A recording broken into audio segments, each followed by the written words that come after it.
দেখিব যে জুবিনদাৰ লগত মুখ্যমন্ত্ৰী হিমন্ত বিশ্ব শৰ্মাৰ সাংঘাতিক ধৰণৰ আচলতে আদৰ্শগত সংঘাত আছে মানে এই মুখ্যমন্ত্ৰী গৰাকীয়ে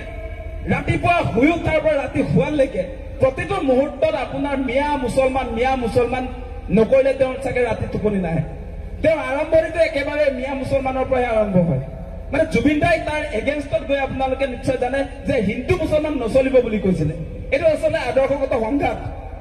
বিজেপি আৰএছএছৰ যি হিন্দুত্ববাদী ৰাজনীতি তাত জুবিন দা নাছিলে জুবিন দাৰ আপোনালোকে দেখিব যে জুবিন দাৰ কেতবোৰ ষ্টেটমেণ্টে বিজেপিক খলঠেকত পেলাইছিলে প্ৰথমতে আপোনালোকে দেখিব যেতিয়া তেওঁলোকে বাংলাদেশ পাকিস্তানৰ আফগানিস্তানৰ পৰা যিবিলাক ধৰ্মীয় সংখ্যালঘু মানুহ অসমত সংস্থাপন কৰিবৰ কাৰণে কাজ জাপি দিছিলে আমাৰ ওপৰত সেই কাজ জাপি দিয়াৰ সময়ত জুবিন দাই গোটেই অসমৰ ৰাইজক ঐক্যবদ্ধ কৰি কিন্তু ৰাজপথলৈ উলিয়াই আনিছিলে যে অসম কেতিয়াও বিদেশী চৰণীয়া পথাৰ নহয় গতিকে কোনো ধৰ্মৰ ভিত্তিত নাগৰিকত্ব দিয়া অসমত দিব নোৱাৰিব সেই মূল কথাবিলাকে আচলতে চৰকাৰ খলঠেকত পেলাইছিলে সেইটো আদৰ্শগত সংঘাত সেইকাৰণে জুবিন দাই কৈছিলে যে তহঁতিতো বিদেশী খেদিম বুলি কৈছিলি 16 মেৰ পাছত অসমত কোনো বিদেশী থাকিব নোৱাৰিব বুলি কৈছিলি গতিকে তহঁতি বটলা পাৰ্টি পাৱাৰ পাই এতিয়া আচলতে বিদেশী আনিব খুজিছ সেই প্ৰশ্নবিলাক আচলতে এগৰাকী শিল্পীয়ে অতি শক্তিশালী ৰূপত অসমত প্ৰতিষ্ঠা কৰিছিলে সেইগৰাকীয়ে আমাৰ প্ৰাণৰ শিল্পী জুবিন দা হয়নে নহয় হিন্দু মুছলমান নচলিব বুলি কৈছিলে নে নাই কৈছিলে গতিকে জুবিন দাৰ লগত সঁচাসঁচিকে মুখ্যমন্ত্ৰী গৰাকীৰ আদৰ্শগত সংঘাত আছে আৰু এই কেইদিন মানে জুবিন দাৰ মৃত্যুৰ পূৰ্বে দুটামান ভাল ষ্টেটমেণ্ট মানে অসমীয়া জাতীয়তাবাদৰ আটাইতকৈ গুৰুত্বপূৰ্ণ ষ্টেটমেণ্ট জুবিন দাই দি থৈ গৈছে জুবিন দাই কৈছে কেন্দ্ৰীয় চৰকাৰ আৰু অসম চৰকাৰ ভাৰত চৰকাৰক কৈছে যে who the hell U R তহঁতি কোন আমাক স্বীকৃতি দিবলৈ মই 40,000 গান গালো আমি অসমত তহঁতক গড় দিছো কয়লা দিছো চাহপাত দিছো তেল দিছো তহঁতি কোন হয় আমাক স্বীকৃতি দিবলৈ আমাক যিমান পাৰে আমাক লুটিলিহে তহঁতি কোন হয় বুলি সেই প্ৰশ্নটো আচলতে জুবিন দাই উত্থাপন কৰিছে সেইটো চবে ঢুকি নাপায় এইটো বহুত ডাঙৰ প্ৰশ্ন অসম যে এতিয়া দুখীয়া ৰাজ্যতে হ'ল তাৰ কাৰণটো কি আপোনালোকে নিশ্চয় অনুধাৱন কৰি চাব ব্ৰিটিছ কিয় অসমলৈ আহিছিলে বা ভাৰতলৈ কিয় আহিছিলে আজি অসমত ইমান সম্পদ আছে আপোনালোকে দেখিব আমাৰ পথাৰবিলাকত খাৰুৱা তেল পায় আমাৰ উজনি অসমত আপোনাৰ চাহপাত আছে আমাৰ উজনি অসমত আপোনালোকে জানে আমাৰ কয়লা আছে ট্ৰাকে ডেইলি হাজাৰ গাড়ী চলি থাকে গোটেইবিলাক সম্পদ এইবিলাক অসমৰ সম্পদ লুটিলে আজি ভাৰত চৰকাৰে আপোনালোকে সেই কথাবিলাক যে এতিয়া জুবিন দাই বহুত ডাঙৰ ষ্টেটমেণ্ট দি থৈ গৈছে মানে সম্পদৰ অধিকাৰৰ কথা যে আমি কৈ থাকো যে আমাক অসমৰ যিবিলাক সম্পদ আমি যিবিলাক সম্পদক লৈ অসমখন আচলতে আগুৱাই লৈ যাম যিবিলাক সম্পদ লৈ আমি আচলতে অসম জয়াই অসম হম সেই সম্পদবিলাক লুটি নিয়াৰ কাৰণে who the hell U R বুলি জুবিন দাই কৈ থৈ গৈছে মানে সঁচা কথাটো ক'বলৈ গ'লে আপোনালোকে চাব ডিজেল পেট্ৰলটো যদি আমাৰ হাতত থকা হ'লে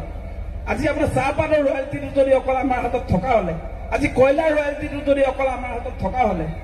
আজি চূণশিল আজি চিমেণ্টৰ যদি ৰয়েলটিটো আমাৰ হাতত থকা হ'লে আমি দিল্লী মুম্বাইতকৈ ওপৰত থাকিলোহেঁতেন নে নাই সেই কথাটো কিন্তু জুবিন দাই কৈ থৈ গৈছে বেলেগ শিল্পীয়ে কৈছে নাই মই নাজানো দেখাও নাই এইটো বহুত ডাঙৰ ষ্টেটমেণ্ট গতিকে আমি কৃষক মুক্তি সংগ্ৰাম সমিতিক আজিৰ দিনটোলৈকে জুবিন দাই এটাও আচলতে বেয়াকে এবাৰো কোৱা নাই আমাৰ যিটো আদৰ্শগত মিলটো যে আছে সেইকাৰণে আমাৰ লগত তেওঁৰ ক্লেছ নাই বিভিন্ন সময়ত সংঘাত থাকিলেও কিন্তু কোনোদিনে আমাৰ সংগঠনৰ বিৰুদ্ধে এটা মন্তব্য আজিৰ দিনটোত মানে জুবিন দা জীয়াই থকা অৱস্থাটোত নিদিলে গতিকে আমাৰ আদৰ্শগত যিটো আপোনাৰ মিল সেই মিলটোৰ কাৰণে আজি আপোনাৰ বিজেপি বা হিমন্ত বিশ্ব শৰ্মাই আমাক বেয়া পায় আৰু জুবিন দাকো বেয়া পাইছিলে আপোনালোকে মনত ৰাখিব সেই কথাটো আৰু আপোনালোকে চাব দেই যে জুবিন দাই এই যে বিজেপি চৰকাৰ অহাৰ পাছত হিমন্ত বিশ্ব শৰ্মাই যে প্ৰতিদিনে সাম্প্ৰদায়িক ৰাজনীতি যে কৰি আছে সেই সাম্প্ৰদায়িক ৰাজনীতি কৰি থকা সময়ছোৱাত আপোনালোকে দেখিব জুবিন দাই কি কৈছিলে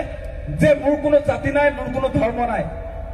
মই মুক্ত মই কাঞ্চনজংঘা সেইটো সঁচাসঁচিকে আচলতে জুবিন দাই কৈছিলে আৰু মুখ্যমন্ত্ৰী গৰাকীয়ে কৈছে যে এইটো আচলতে চিনেমাৰ ডায়লগ নহয় বুলি জুবিন দাই নিজে কৈ থৈ গৈছে মোৰ ওচৰত এইবিলাক চব বস্তু আছে জুবিন দাই নিজে কোৱা কথাটো শুনিম নে মই হিমন্ত বিশ্ব শৰ্মাৰ কথাটো শুনিম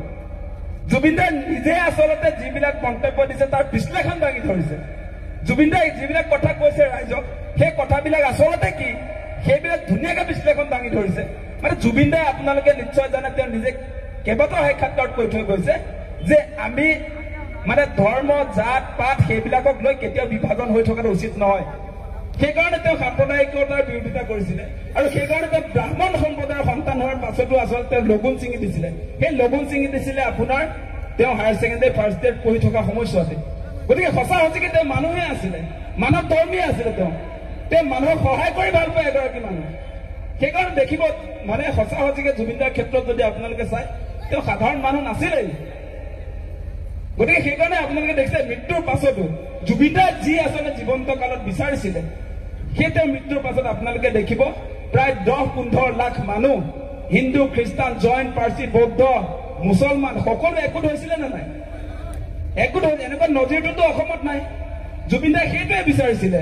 যে সকলো মানুহ একগোট হৈ থাকিব লাগে ইয়াত কোনো ধৰণৰ বিভাজন থাকিব নালাগে আমি হিন্দু মুছলমান সকলো ভাই ভাই সেই কথাবিলাক আছিলে এতিয়া এনে মিছামিছিকে আপোনাৰ ধৰ্মক লৈ জাত পাতক লৈ যি ধৰণৰ বিভাজন আনিছে সেইটো কোনো কাৰণে আচলতে গ্ৰহণীয় নহয় আৰু জুবিনদাই তাৰ সদায় প্ৰতিবাদ কৰিছিলে